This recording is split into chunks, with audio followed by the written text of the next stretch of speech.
Curious about how to bring data from an XML file into WordPress? By the end of this tutorial, you'll know exactly how to import an XML file into any WordPress plugin, and you'll understand the process well enough to feel confident doing it on your own, even if you've never imported anything into WordPress before.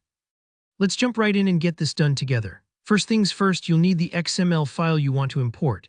If you haven't downloaded it yet, go ahead and grab the file from wherever it's provided. Maybe it's your old site's export, a theme demo file, or data from a client. Save it somewhere convenient on your computer, like your desktop or your downloads folder, so it's easy to find in a moment. Double-check the file; it should end with XML.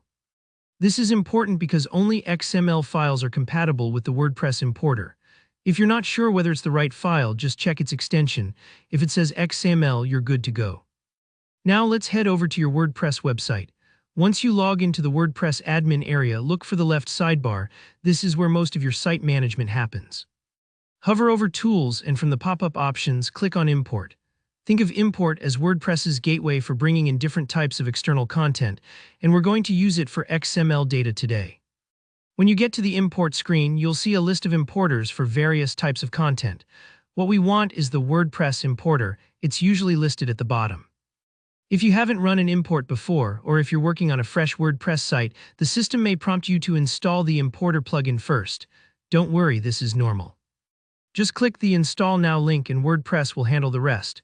The installation only takes a few moments, and you'll see the button change to Run Importer once it's ready. Click on Run Importer, and now it's time to actually upload your XML file. You'll see an Upload File and Import prompt. Click into the file selector and find your XML file, the one you downloaded earlier. This part is a little like attaching a document to an email, so if you've ever done that, you've got this. Once you've selected your file, hit Upload File and Import, and just give WordPress a few moments to process. Next, WordPress will ask you to assign an author for all the imported content. This matters because every post needs to have an owner. You can either assign the content to an existing user on your site, or you can create a new user specifically for this content. Think of this like deciding who's getting credit for the work that's coming in. Just pick whichever option makes the most sense for your project. If you're not sure, assigning it to yourself is usually just fine. Finally, review your choices and click the Import button. WordPress will chug through the XML file and add its contents into your site, whether that's posts, pages, or something more specialized depending on your plugin. If your XML file includes images or attachments, you may see an option to download and import those as well. Go ahead and check that box if you want the media files brought in too.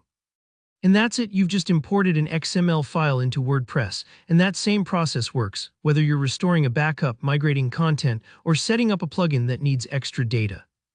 If you found this walkthrough helpful, please give the video a like, and let me know in the comments if you ran into any issues or have questions. Don't forget to subscribe for more WordPress tutorials. There's always something new to learn. Thanks for watching and happy importing.